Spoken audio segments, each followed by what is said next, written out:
कोयला उद्योग में काम करने वाले सभी कर्मचारियों को मेरा नमस्कार। इसके पहले हमने पहले के वीडियो में जो कोयला उद्योग के लिए वेतन समझौता की जो वार्ता चल रही है उसके लिए डिमांड को हमने रखा था और NCWA 10 JBCCI की बैठक 4 बार हो चुकी है। पहली बैठक जयपुर में, फिर केरल में और दिल्ली में 2 बार बैठकें हुई। लेकिन दुख की बात है कि वेतन वृद्धि कितना होना चाहिए इस पर कोई चर्चा नहीं हुई। प्रबंधन ने अपना रुख बताया है कि इस बार हम ज़्यादा वेतन वृद्धि नहीं दे पाएंगे। मजदूरों ने भी अपना मजदूर प्रतिनिधियों ने भी अपनी स्थिति स्पष्ट कर दी है कि NCWA 9 में जितनी वेतन वृद्धि हुई थी उससे कम हम मानने को तैयार नहीं है। JBCCI के मेंबर जो यूनियन के तरफ से हैं उनके इस रवैये की हम लोग सराहना करते हैं कि NCWA 9 में जितनी वृद्धि हुई थी उससे कम वृद्धि हम लोग किसी भी तरह से कम वृद्धि स्वीकार करने को हम लोग तैयार नहीं हैं। हमने कहा था कि वृद्धि 35% होना चाहिए। पिछली बार NCWA 9 में वेतन वृद्धि 29% हुई थी। तो इसलिए मेरा कहना है कि प्रबंधन के सामने में यूनियन के प्रतिनिधि अपनी बात को जिस प्रकार स्पष्ट तौर तरीके से रखे हुए हैं वो रखे रहें और हम चाहते हैं कि वेतन वृद्धि 35% हो। और जहाँ तक आज के अखबार में हमने पढ़ा है कि प्रबंधन ने अपना एक रुख व्यक्त किया है कि NCWA 9 में जितनी वृद्धि हुई थी उससे ज़्यादा वो वृद्धि देने को तैयार नहीं है।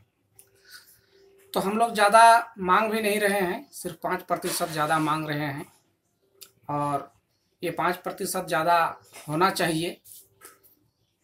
हम लोग पूरा देश तरक्की कर रहा है तो हमारा वेजेज भी अच्छा होना चाहिए। इसलिए हम चाहेंगे JBCCI के सदस्यों से कि वो मांग पर अपने कायम रहें और 35% से कम में समझौता ना होने पाए।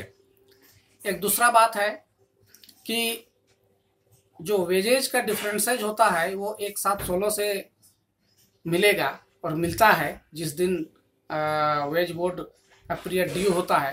लेकिन अलाउंसेस का एरियर उस दिन से मिलता है जिस दिन समझौता साइन होता है, हस्ताक्षर होता है।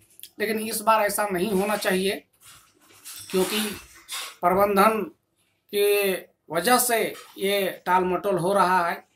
आज 6 और 2 8 महीना क्रॉस कर गया है लेकिन अभी तक एक्चुअल मुद्दे पर, जो वेतन के मुद्दे पर अभी तक ठोस चर्चा नहीं हुई है और इस तरह से दिन को टाला जा रहा है और पीरियड जो है सो पार होते जा रहा है। लेकिन जो अलाउंसेस का एरियर है वो एरियर हम लोगों को 1/7/16 से ही मिलना चाहिए